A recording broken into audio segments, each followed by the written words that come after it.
Bonjour, bienvenue sur Mon Financier. Après 3 séances de repli, Wall Street a finalement retrouvé le chemin de la hausse. Alors la tendance a été notamment soutenue par les prévisions de croissance du FMI qui a confirmé anticiper une accélération de la croissance américaine pour 2014 et pour 2015. Au final, le Dow Jones lui termine à l'équilibre en hausse symbolique de 0,06% à 16 256 points. Le Nasdaq lui rebondit de 0,8% à 4 113 points, tandis que le S&P progresse de 0,38% à 1852 points. Notez quand même côté microéconomique, Alcoa a enfin ouvert donc le bal des publications. Il a dévoilé des résultats qui dépassent les attentes, notamment en matière de bénéfices par action, mais les ventes, elles, ratent de peu le consensus.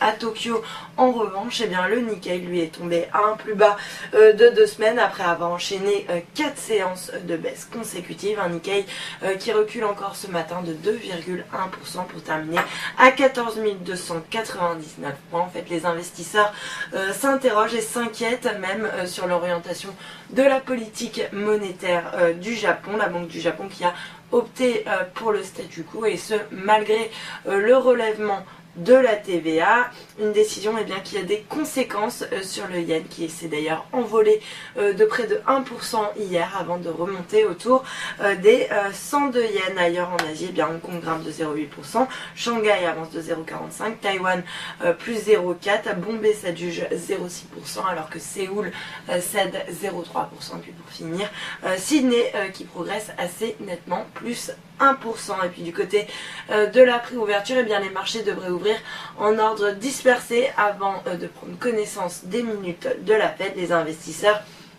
devraient continuer globalement d'adopter une attitude attentiste avant la saison des résultats d'entreprise aux États-Unis. Le CAC lui devrait ouvrir en hausse symbolique de 0,06% à 4425 points. Voilà ce qu'on pouvait dire avant l'ouverture. Restez avec nous. Excellent.